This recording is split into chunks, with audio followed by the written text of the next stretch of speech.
కూటమి ప్రభుత్వం పరిపాలన ఎలా ఉందండి, మీరేం చెప్తారు? ఏముంది మనకి లేదు, అంతా అవినీతి, టాపిక్ డైవర్ట్ పాలిటిక్స్ కానీ అంతా ఇక్కడే సరిపోతుంది. కక్షపూరిత రాజకీయాలు, టాపిక్ డైవర్ట్స్ పార్టీకి తప్పితే ఎక్కడా కూడా అభివృద్ధి చెందడం కానీ, ఏది ఇచ్చినా మీరు ఏది కూడా నెరవేర్చడం కానీ ఏమీ జరగలేదు. ఈ 120 రోజుల్లో కూడా మనం చూస్తే కక్షపూరిత రాజకీయాల కింద వస్తే కనుక ప్రతిపక్ష నాయకుల్ని జైల్లో వేయటం కానీ, నాయకుడికి సెక్యూరిటీ తీసేయటం కానీ మొత్తం ఇలానే జరుగుతూ వచ్చింది. సెక్యూరిటీ పరంగా వస్తే మనం నీకు ఒకటి చూపిస్తా అన్న, మన లోకేష్ గారు ఆయన ట్విట్టర్ అకౌంట్లో ట్వీట్ చేశారు. ఇదిగోండి చూడండి, ప్రతిపక్ష నాయకుడికి Z+ సెక్యూరిటీ, 58 మందితో సెక్యూరిటీ, 2 ఎస్కార్ట్ బృందాలు, 10 మంది సాయుధ బలగాలతో భద్రత, కాన్వాయ్లో 2 ల్యాండ్ క్రూజర్లు ఉన్నాయని చెప్పారు. యాక్చువల్గా జూలై 18నో 19నో జగన్మోహన్ రెడ్డి గారు వినుకొండ రషీద్ మర్డర్ జరిగితే ఆయన పరామర్శించడానికి వెళ్ళారు.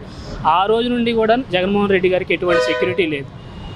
లోకేష్ గారు కానీ టీడీపీ నాయకులు ఎవరైనా సరే జగన్ గారి కాన్వాయ్లో 2 ల్యాండ్ క్రూజర్లు ఉన్నాయని కానీ, 10 మంది సాయుధ బలగాలతో భద్రత కల్పిస్తున్నామని కానీ నిరూపిస్తే రాష్ట్రం అంతా వాళ్ళ పార్టీకి ఓటేయమని చెప్పి నేను కూడా తిరుగుతాను.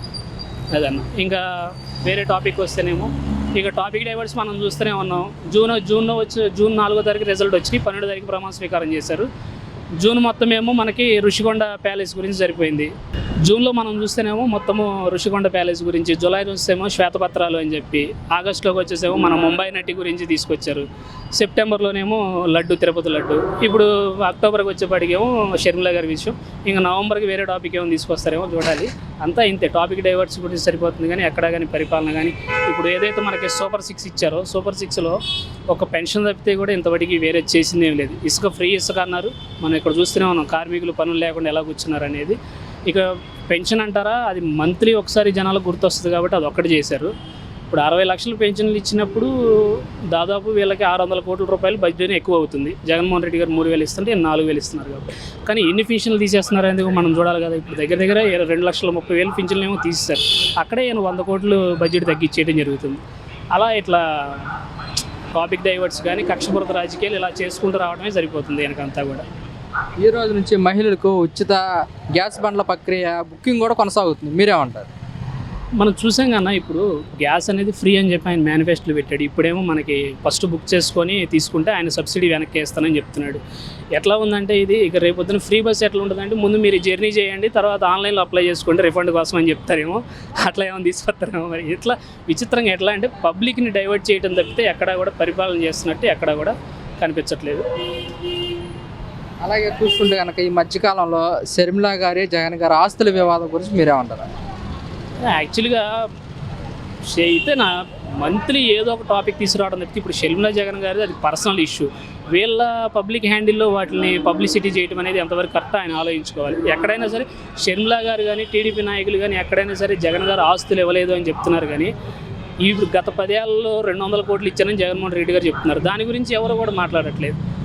వైఎస్ రాజశేఖర రెడ్డి గారు ఆస్తులు పనిచేసిన తర్వాత జగన్ గారు దాని స్వతార్జితంలో ఆయన సొంతగా ఉన్న ఆస్తుల్లోంచి వీళ్ళకి కొన్ని వాటాలు రాశారని కూడా ఎవరూ చెప్పుకోవట్లేదు. కేవలం ఆస్తులు ఇవ్వట్లేదని ఒక విష ప్రచారం చేయడం తప్పితే వేరేదేం జరగట్లేదు. యాక్చువల్గా ఇది ఏంటంటే జనాలు ఓట్లతో గెలుచుంటే పరిపాలన చేసేవాళ్ళు, వీళ్ళు ఓటింగ్ మిషన్లతో గెలవటం వల్ల ఇలా చేయడం జరుగుతుంది. పరిపాలన చేతగాక ఆలయాల మీద విమర్శలు చేయడం తప్పితే ఇంకోటి ఏం కనపడట్లేదు. జగన్మోహన్ రెడ్డి గారు విషయం నాగు అంటూ కూడా షర్మిల గారు వ్యాఖ్యలు చేస్తున్నారు, ఎంతవరకు కరెక్ట్ అంటారు? అదే అన్న, యాక్చువల్గా ఆయన ఇప్పుడు టాపిక్ డైవర్ట్ చేయడం కోసం జనాలకి పథకాలు ఏమి ఇవ్వట్లేదు. వీటిని డైవర్ట్ చేయాలంటే ఒక్కొక్కరిని వాడుకుంటూ రావాలి. అయితే చంద్రబాబు నాయుడు గారికి తెలుసు జగన్మోహన్ రెడ్డి అనే వ్యక్తి మరొకసారి గెలిస్తే వీళ్ళకి పుట్టపొరత్రాలు ఉండవని చెప్పి దొరికిన ప్రతి ఒక్కరిని ఎక్కువ పెట్టుకుంటూ వచ్చారు జగన్మోహన్ రెడ్డి గారు. చివరికి ఆయన ఓడించడం కుదరక ఇంట్లో వాళ్ళ మనుషులనే తీసుకొచ్చి ఆయన మీదకి ఇలా విష ప్రచారం చేయడం జరుగుతుంది. గతంలో మన వివేకానంద రెడ్డి గారి మర్డర్ గురించి కూడా వాళ్ళ డాక్టరు షర్మిల గారు కూడా జగన్మోహన్ రెడ్డి గారు గవర్నమెంట్ ఉన్నన్ని రోజులు కూడా టీడీపీ గవర్నమెంట్ కానీ కేసులు వేయటం కానీ జరుగుతూ వచ్చింది. వీళ్ళ గవర్నమెంట్ వచ్చిన తర్వాత ఇంతవరకు ఒక్కరోజు కూడా దాని గురించి ప్రెస్ మీట్ పెట్టిన దాఖలు లేవు. దీన్ని ఏ విధంగా వాడుకుంటున్నారు అనేది ఇక జనం కూడా ఆలోచించాలి. ఇప్పుడు ఆయన బయట జనాలందరినీ ఉపయోగించుకుంటూ జగన్మోహన్ రెడ్డి గారిని ఎట్లయినా సరే రాజకీయంగా ఢీకొనలేక వీళ్ళందరినీ ఇట్లా వాడుకుంటూ వచ్చారు. అది కూడా సాధ్యపడక ఇక ఇంట్లో వాళ్ళని తీసుకొచ్చి ఇంత విష ప్రచారం చేస్తున్నారు. ఏదైనా సరే జగన్మోహన్ రెడ్డి అనే వ్యక్తి ఇంకోసారి సీఎం అయితే కనుక వీళ్ళ రాజకీయ భవిష్యత్తు ఉండదని చెప్పి ఈ రకంగా వాడుకున్నారు.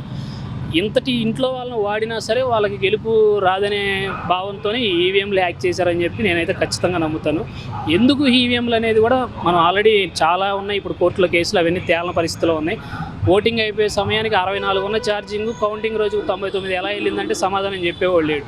సత్యవేడ్ నియోజకవర్గంలో పార్లమెంట్ నియోజకవర్గానికి ఏమో 39,000 మెజారిటీ వచ్చింది, అసెంబ్లీకి వచ్చేప్పటికేమో 3,000 ఓట్లతో క్యాండిడేట్ ఓడిపోతాడు. అసలు ఇవన్నీ ఎన్ని క్వశ్చన్ మార్కులు ఉన్నాయంటే జనం కూడా ఒక్కసారి మేధస్తో ఆలోచించాలని చెప్పి నేను కోరుతా ఉన్నా.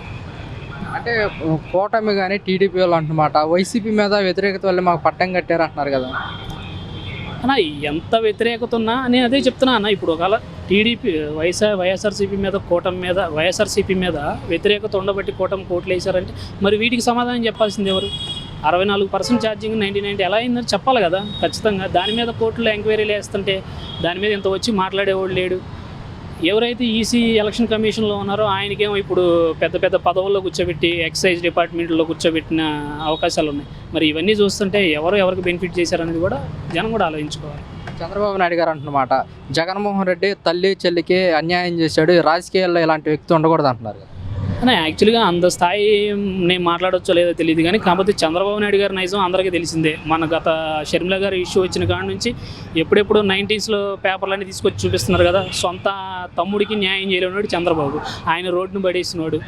చంద్రబాబు గారి చిన్నమ్మ గారు ఈ రోజుకి కూడా అద్దె ఇంట్లో ఉంటా ఉన్నారు. మరి ఈయన 2 ఎకరాల పొలంతో ఇన్ని వేల కోట్లు సంపాదించిన ఈయన మరి వాళ్ళ రిలేటివ్స్ అందరూ కూడా ఎందుకని అంత దీనమైన స్థితిలో ఉన్నారో కూడా ఆయన ఆలోచించుకోవాలి.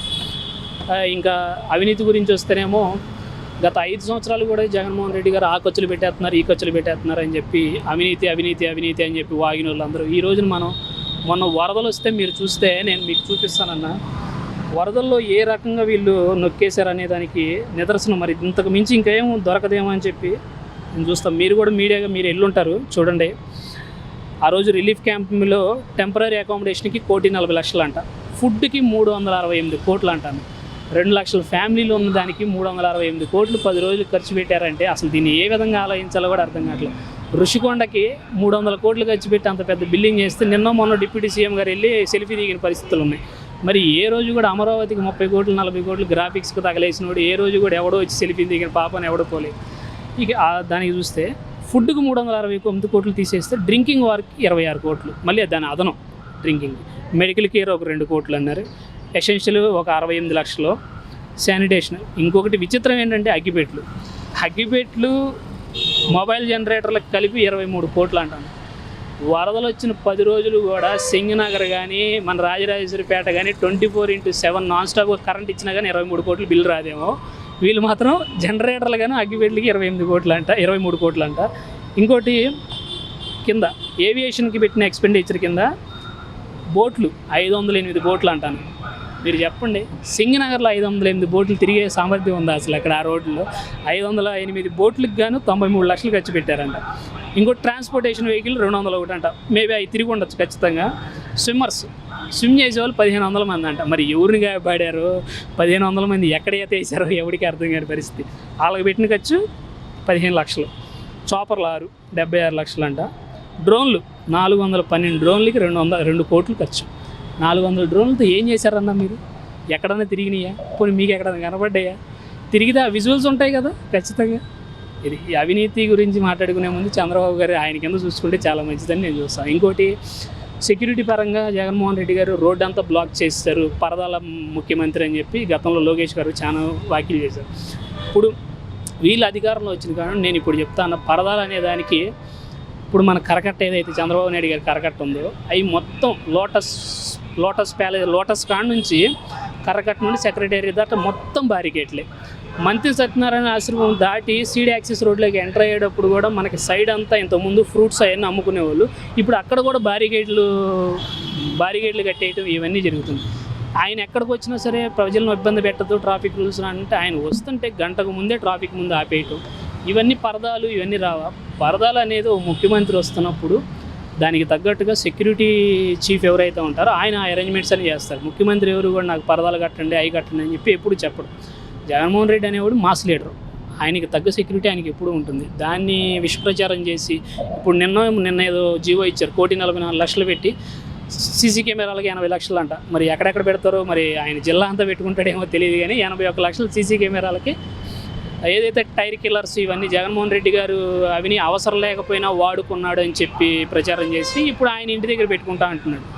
రోడ్డు అంతా బ్లాక్ చేశారంట. ఇప్పుడు మీరు కరకట్ట మీదకి వెళ్తే చంద్రబాబు నాయుడు వెళ్ళి ఇంటి ముందు అది ఆల్రెడీ ఇల్లీగల్ కన్స్ట్రక్షన్, దానిలో కూడా జనాలు రాకోకుండా బ్యారికేడ్లు పెట్టేశారు. ఎవరు ఫ్రీగా ఏం తిరగట్లేదు కదా అక్కడ. మరి దీనికి సమాధానం కూడా కూటమి నాయకులే చెప్పాలి.